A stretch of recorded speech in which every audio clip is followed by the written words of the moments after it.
ఒక వ్యక్తికి ఒకే ఓటు ఉండాలని కాంగ్రెస్ పార్టీ కడప జిల్లా అధ్యక్షురాలు ఎన్డీ విజయజ్యోతి ఎలక్షన్ కమిషన్ను డిమాండ్ చేశారు.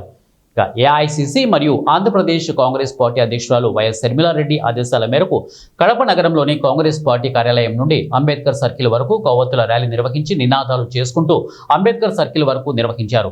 అనంతరం మీడియాతో మాట్లాడుతూ రాహుల్ గాంధీ చేపట్టిన ఓట్ చోరీ కార్యక్రమాన్ని భారతదేశ ప్రజలందరూ స్వాగతించాలని అన్నారు.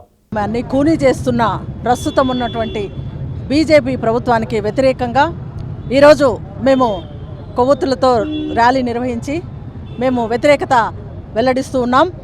గత నెల నుంచి మనం చూస్తూ ఉన్నాం, జూలై నెలలో నుంచి ఓటు గురించి రాహుల్ గాంధీ గారు లోక్సభ ప్రతిపక్ష నేత కాంగ్రెస్ పార్టీ అధినాయకుడు రాహుల్ గాంధీ గారు చేస్తున్నటువంటి ఉద్యమం దానికి మేము సహకారంగా మద్దతుగా మా పిసిసి అధ్యక్షురాలు వైఎస్ షర్మిలారెడ్డి గారు పిలుపు మేరకు ఈరోజు కొవ్వొత్తులతో నిరసన జరిపి పార్టీ ఆఫీస్ నుంచి భారత రాజ్యాంగాన్ని రాసినటువంటి అంబేద్కర్ గారి దగ్గర మేము మా మొర చెప్పడానికి ఇక్కడంతా కాంగ్రెస్ పార్టీ నాయకులు, ఇన్ఛార్జీలు, ఈ జిల్లాలో ఉన్నటువంటి ప్రతి ఒక్క కాంగ్రెస్ పార్టీ అభిమానులందరం ఇక్కడికి చేరడం జరిగింది.